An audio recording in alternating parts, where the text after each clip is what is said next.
Welcome to Coherent Ground, conversations on honest work, right livelihood, and building a business without losing yourself inside it. This is a thinking space for solo owners and small operators navigating real decisions, slow seasons, and the daily work of staying aligned while building something sustainable. Welcome back to Coherent Ground. I'm Sam Lewis. This is officially episode 2 of our launch, and today we're breaking ground on a new 3-part series. I'm genuinely excited to share with everyone. It's called The Psychology of the Guest Who.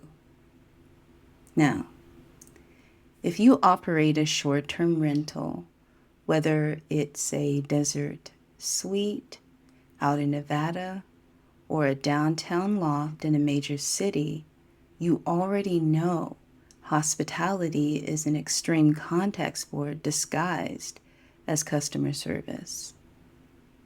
Between my background in psychology and the daily realities of managing a property, I've learned a few truths.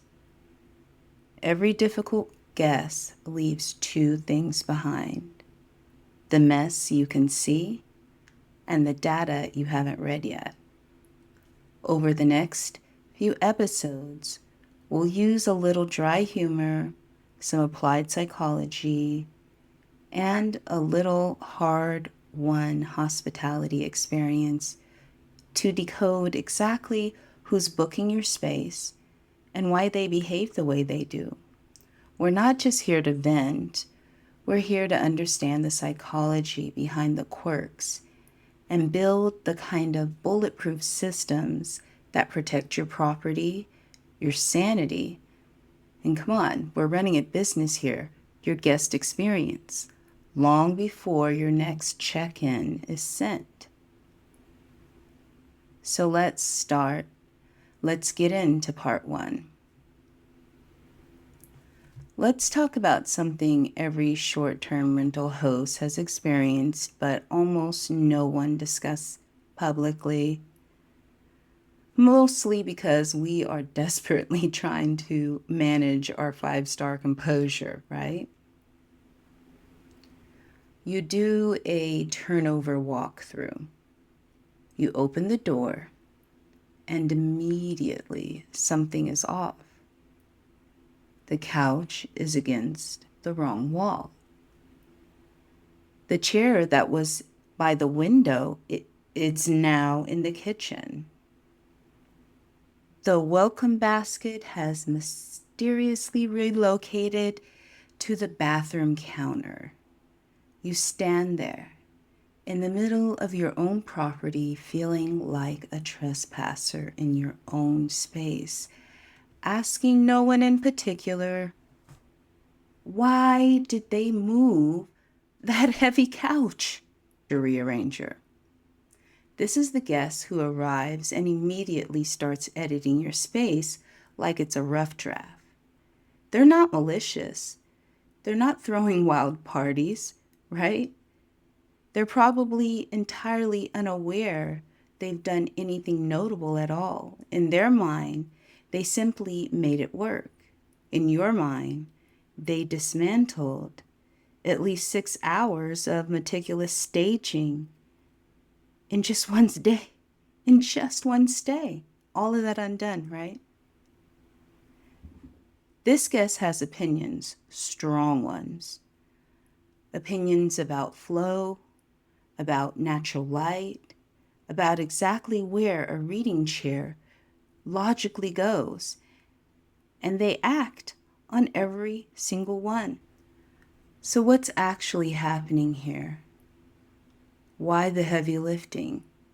It comes to a concept called psychological ownership. When someone pays for a space, even temporarily, their brain begins to process it as an extension of themselves. This isn't a pathology, it's a documented cognitive phenomenon.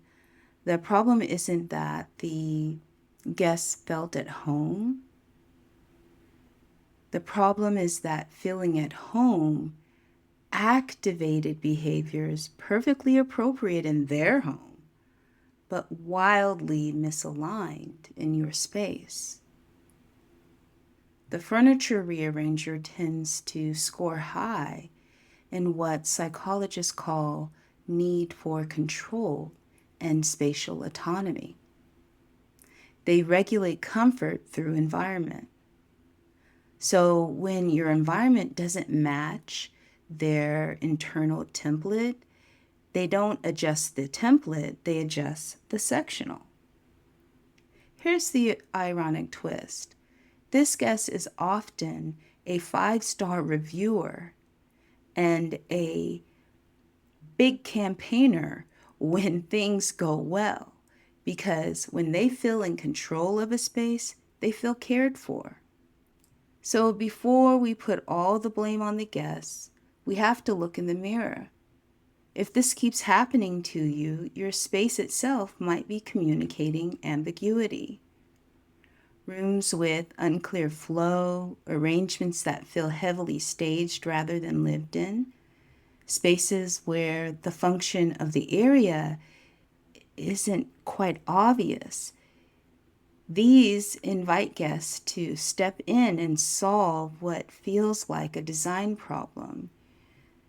Your layout might be asking a question the guest is simply trying to answer with their hands and backs, depending on how heavy the furniture is, right? It also is a signal. Repeat furniture rearrangers often mean your listing is attracting longer stays. Great stuff. Family use, excellent segment, or remote workers. Come on, you did well. And your space isn't visibly set up for all of these use cases yet. You've attracted them, but you're not quite set up for them. These guests are just trying to force it to work. So your listing may be promising a versatility your layout hasn't actually delivered. What's the operational playbook, huh? So how do we stop the madness without alienating our guests? I have some aligned operations homework for you. 4 grounded actions to address the signals of guest furniture rearrangement. The first one is just to audit your flow.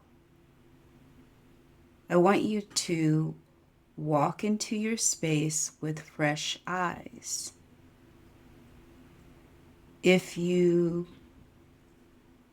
eyes don't move naturally through the room, a guest will try to fix it for you. Make the intended use of every corner obvious. 2, the welcome guide nudge.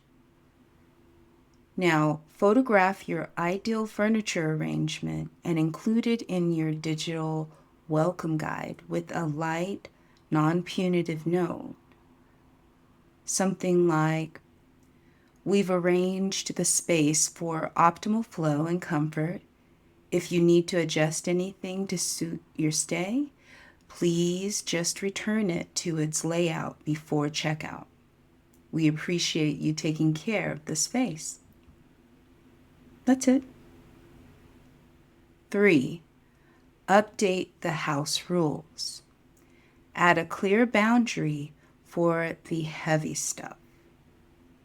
Something like, please don't move heavy furniture. For accessibility needs, contact us and we'll happily accommodate you. Just keep it simple.